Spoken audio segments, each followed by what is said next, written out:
Tu as suivi avec passion le mercato du PSG ou de l'OM cette année encore? C'est d'un autre type de mercato dont je vais te parler, celui d'un petit village situé dans l'Indre, Argy. Été 2022. Le club de foot de ce village de 610 habitants doit disparaître faute de joueurs. Et voilà qu'une quinzaine de migrants, pour la plupart issus d'Afrique subsaharienne, signent une licence sauvant le club par la même occasion.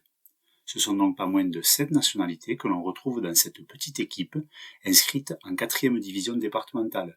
5 Guinéens, 2 Ivoiriens, 2 Haïtiens, 2 Maliens, un Gambien, un Colombien et bien sûr 7 Français. Ces immigrés sont hébergés dans un centre d'accueil pour demandeurs d'asile à Buzancais, ville de 4500 habitants située à 6 km. Ils ont tous le statut de réfugiés ou ont formulé une demande d'asile.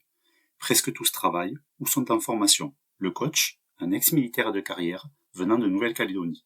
Les causeries dans le vestiaire, un mélange de français, espagnol, anglais, bambara ou malinké. Et le petit stade, c'est juste une tribune accueillant rarement plus de 10 supporters, de reprendre vie. À l'origine de ce miracle, la volonté de ces migrants de s'intégrer par le sport. Ils cherchent à créer leur propre club, mais c'est trop compliqué. Alors ils décident de proposer leur service à un club en souffrance. Mais rien ne fut facile.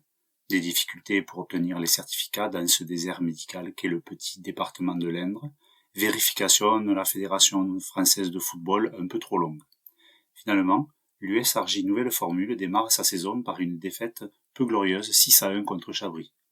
L'équipe manque de cohésion, mais les migrants et leurs coéquipiers ont de la ressource.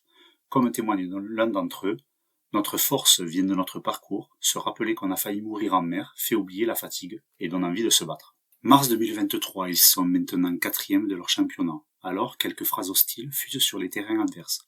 On ferait mieux de les remettre dans l'avion, ou sale race.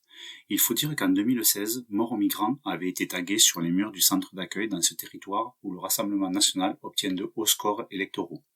À Argy, par contre, tout le monde se félicite du comportement des nouveaux joueurs, et on s'adapte. On leur accorde un délai pour payer leurs cotisations, on remplace le jambon dans les sandwichs pour respecter leur religion, on leur offre de la nourriture à l'occasion.